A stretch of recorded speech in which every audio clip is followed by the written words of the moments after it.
Amigas e amigos, a mil por hora tardamos, mas não falhamos. Estamos aqui com mais um TBT. Toda quinta-feira a gente traz alguma coisa do passado do esporte a motor em 2 e 4 rodas. A história sendo revista toda quinta-feira aqui no canal A Mil por Hora com Rodrigo Matar. Bom, entre os assuntos que eu tinha pedido para os seguidores do canal escolherem estava falar do pior carro da história da Ferrari. Já que na semana passada ganhou a McLaren M23, desta vez eu vou fazer valer o segundo carro, o segundo assunto mais votado na enquete, e realmente vamos falar do pior carro da história da Ferrari aqui no TBT.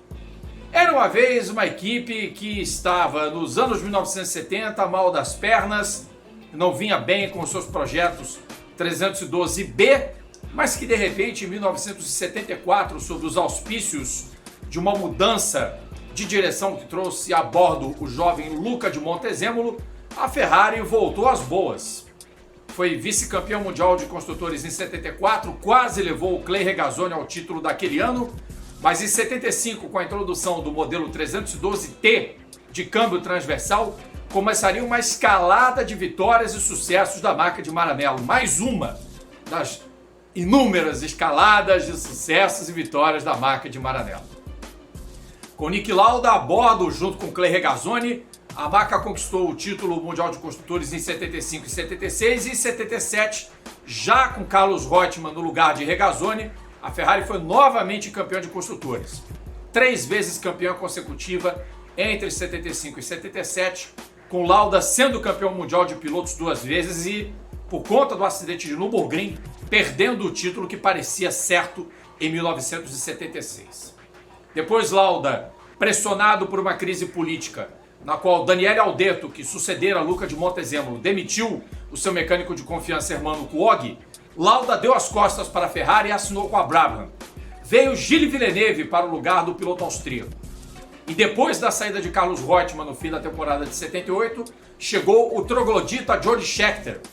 E com ele a Ferrari voltou a ser campeão mundial.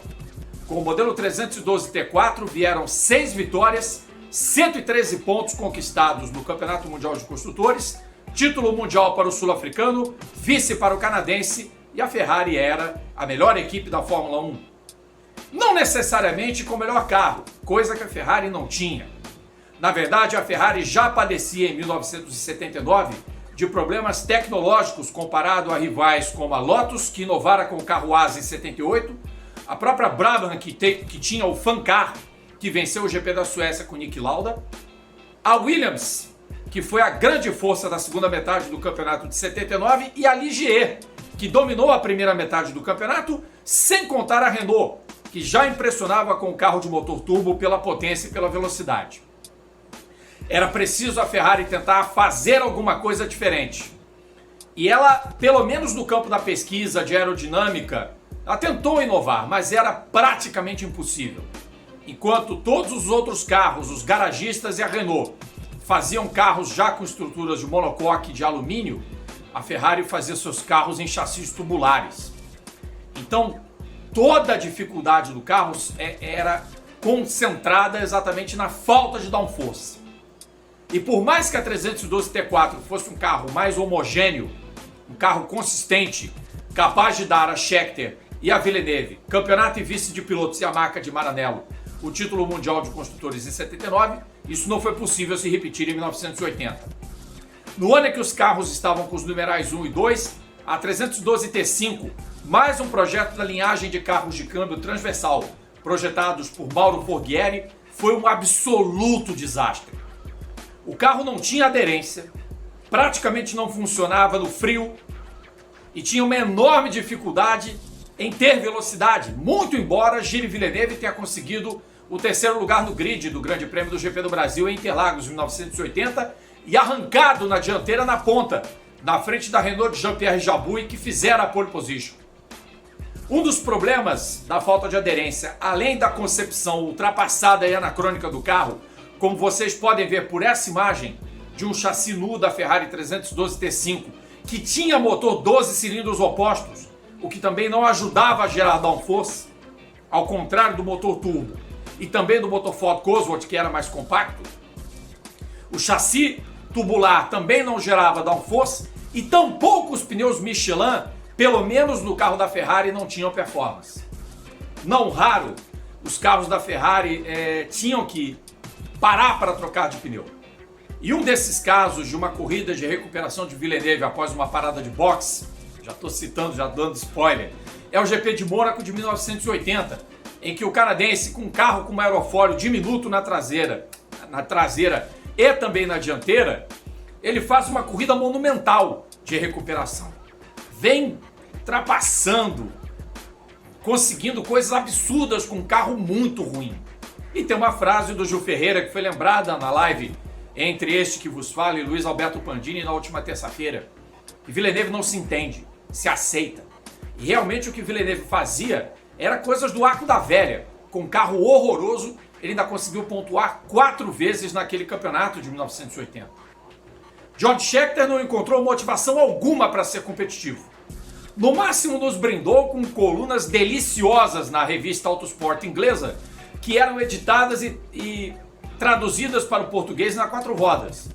Muitas dessas colunas contavam as agruras de uma temporada difícil de George Scheckter. O sul-africano, que de troglodita passara a cerebral e fora campeão mundial em 79, levou um tombo daqueles. Foram mais de metade das corridas em que vimos Scheckter largando da segunda metade do pelotão, 2 delas na última fila do grid, os grandes prêmios da Inglaterra em Brands Hatch e na corrida de despedida do sul-africano das pistas em Watkins Glen, e culminando com a não classificação do sul-africano no GP do Canadá em Montreal em 1980. Um daqueles grandes absurdos em que a gente viu uma temporada em que a Ferrari se batia no fim do pelotão com a Fittipaldi, com a Arrows, com a ATS, com a Insign e com a Osella. E às vezes com a McLaren de John Watson.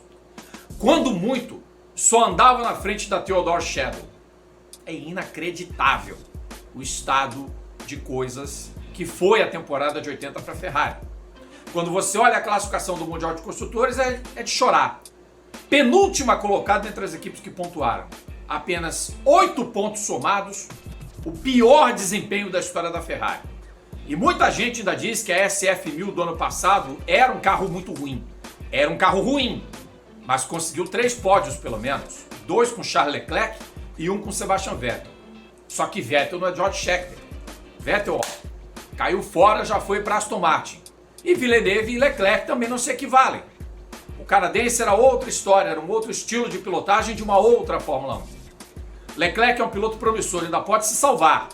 Se a Ferrari acertar a mão na SF21, quem sabe ele e Carlos Sainz consigam fazer uma temporada bem melhor que essa que terminou, que deu a Maranello apenas o 6º lugar no Campeonato Mundial de Construtores, o que também é muito pouco. Mas se você for comparar com a F92A, outro carro péssimo, a F93A, que era uma evolução, digamos assim, da F92 e também era igualmente pavorosa, e com a 312 T5, disparado o pior carro da história da Ferrari na Fórmula 1, eu acho que não cabe termo de comparação. De fato, a 312 T5 ficou para a história. Por quê? Um campeão do mundo não se classificou com aquele carro. Villeneuve tinha problemas e era ele quem tirava leite de pedra, não Scheckter, para vocês verem a desmotivação do sul-africano. E fica na minha memória uma frase de Mauro Forghieri, quando falada da crise tecnológica da Ferrari, que inclusive antecipou a estreia do modelo 126 Turbo para o GP da Itália. O carro efetivamente andou nos treinos e classificou, mas não correu. E o resultado é esse que vocês estão vendo. Uma batida monumental de Gilles Villeneuve em Imola, na única vez em que o GP da Itália foi disputado fora de Monza. Essa Ferrari, inclusive, já no conceito de carro asa, tinha um motor turbo, só que funcionando num sistema desenvolvido pela suíça Brown Boveri, que fazia o turbo funcionar como um aspirado, sem o problema do lag na retomada de velocidade, que sempre foi um problema crônico dos motores turbo no início do seu desenvolvimento na Fórmula 1. Para vocês verem o quanto a Ferrari estava perdida. E na altura do GP da Inglaterra, quando a temporada já parecia ir para o vinagre, já estava indo para o vinagre, o Mauro Forghieri, não se sabe se irônico ou de pilhéria, consigo mesmo, ou com o fracasso da 312 T5, solta a seguinte frase, abre aspas, a nova máquina do Fittipaldi parece estupenda. E quem diria que em 82, Harvey Postlewaite, justamente o projetista do Fittipaldi F8, é quem sucederia Mauro Forghieri no design dos carros de Maranello, construindo a 126 C2, que levaria a Ferrari de volta ao patamar de equipe grande, de volta a um título mundial de construtores. A 126 CK de 81 ganhou corridas também, ganhou duas, mas era o Red Cadillac, porque aquele carro era absolutamente inguiável. Mas nada comparado à 312 T5, a pior Ferrari da história da Fórmula 1. A 1000 por hora volta na próxima quinta-feira com mais TBT. Se você gostou desse vídeo, dê o seu like, compartilhe, ative as notificações de conteúdo e não se esqueça de se inscrever, tanto no clube de membros quanto no canal, para você concorrer a uma dessas canecas aí. São 3, hein? Uma para o pessoal do clube de membros quando atingir o mínimo de 50 inscritos. E quando o canal chegar a 3.000 inscritos, vamos sortear mais 2 canecas. Combinado? Um grande abraço e até a próxima. Arrivederci!